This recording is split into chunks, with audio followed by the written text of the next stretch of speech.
शायद इस राह से खालिद मेरे आका गुजर।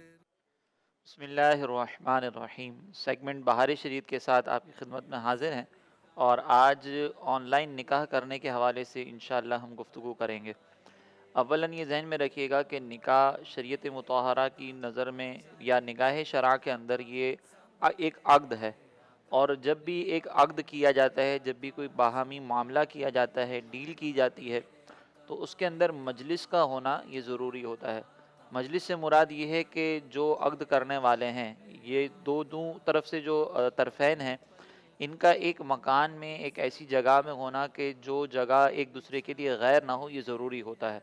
जैसे मिसाल के तौर पर अगर एक शख्स जो है वो पाकिस्तान में बैठा हुआ है और दूसरा यूरोप के किसी कंट्री में बैठा हुआ है,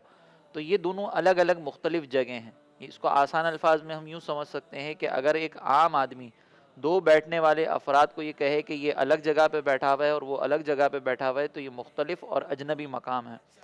और जब निकाह किया जा रहा होता है तो अक़्द करने वालों का या उनकी तरफ से जो वकील है, उन दोनों का एक जगह पर जमा होना ये ज़रूरी होता है। लिहाजा अगर हम ऑनलाइन निकाह के बारे में अगर देखें, तो ये चाहे वीडियो कॉल के थ्रू हो रहा हो, चाहे ऑडियो कॉल के थ्रू हो रहा हो, इस सूरत में अगर लड़का या लड़की किसी एक मकान में है और दूसरा फरीक जो है वो दूसरे मकान में है, और फिर जो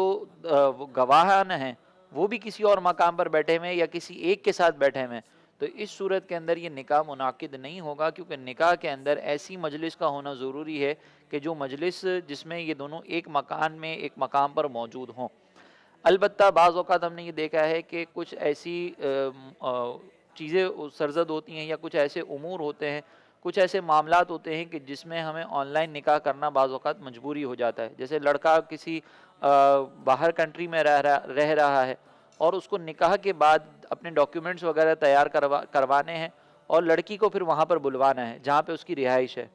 तो इस सूरत के अंदर बाज़ औक़ात ये होता है कि अगर लड़का ट्रैवलिंग करता रहे तो उसके अखराजात बहुत ज़्यादा हो जाते हैं। तो यहाँ पर फिर अगरचे निकाह जो है वो ऑनलाइन तो अब भी नहीं हो सकता, लेकिन इसकी एक दूसरी सूरत ये है कि अगर आप किसी को ऑनलाइन अपना वकील बना दें तो वकील बनाया जा सकता है।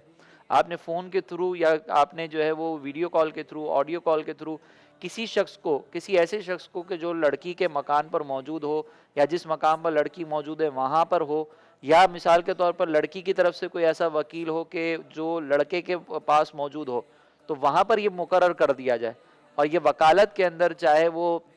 वकालत जो है मस्जिद के लिए दी जा रही है, जैसे हमारे यहाँ पर उमूमन निकाह के दौरान जो है वो लड़की इजाज़त देती है, अपना एक वकील मुकर्रर करती है, इसके लिए गवाहों की ज़रूरत नहीं होती इस वकालत की दुरुस्तगी के लिए। अलबत्ता बेहतर ये होता है कि वहाँ पे गवाहान मौजूद हों, या डॉक्यूमेंटेशन के अंदर नाम लिखवाना होता है तो वहाँ पे फिर गवाहों की ज़रूरत पड़ती है। लेकिन असल जब किसी को वकील मुकर्रर किया जा रहा है तो उसके लिए ना इस तरह की मजलिस की ज़रूरत है और ना ही इस वक्त गवाहान की मौजूदगी ज़रूरी है। लिहाजा अगर लड़की मिसाल के तौर पर पाकिस्तान में है और लड़का आउट ऑफ कंट्री है,